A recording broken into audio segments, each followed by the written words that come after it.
Young doctor association Punjab की call पर district headquarter अस्पताल बहावल नगर के डॉक्टर भी सरापा एहतजाज बन गए। तमाम डॉक्टर्स ने काम छोड़ हड़ताल करते हुए एमएस ऑफिस के बाहर धरना दे दिया। हुकूमत पंजाब की जानिब से खैबर पख्तूनख्वा की तर्ज का प्राइवेटाइजेशन सिस्टम कबूल नहीं किया जाएगा। यह डॉक्टर और पेशेंट के दरमियान ताल्लुक तोड़ने की साजिश है। हमारा पेशेंट के साथ रिलेशन है, उसको तोड़ने के लिए जो एक्ट नाफिज किया जा रहा है, उसके लिए हमारी वाईडी के क्या इकदाम होंगे। उसके लिए वाईडी पंजाब ने अपना क्लियर मैसेज दिया है कि हम ये एक्ट नाफिज नहीं होने देंगे, क्योंकि जिस तरीके से मेरे सीनियर ने बताया, इसमें गरीब आदमी का नुकसान होगा। ये एक दूसरे के साथ है।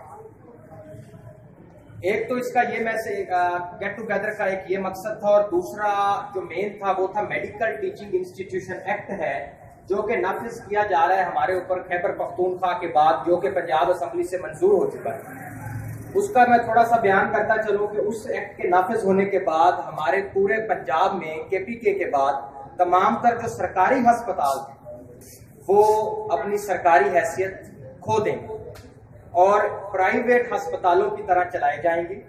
उसके जैसे प्राइवेट अस्पतालों को बोर्ड ऑफ गवर्नर्स जो है वो चलाते हैं, सेम इन्हीं यहाँ पे भी बोर्ड ऑफ गवर्नर्स बनाए जाएंगे।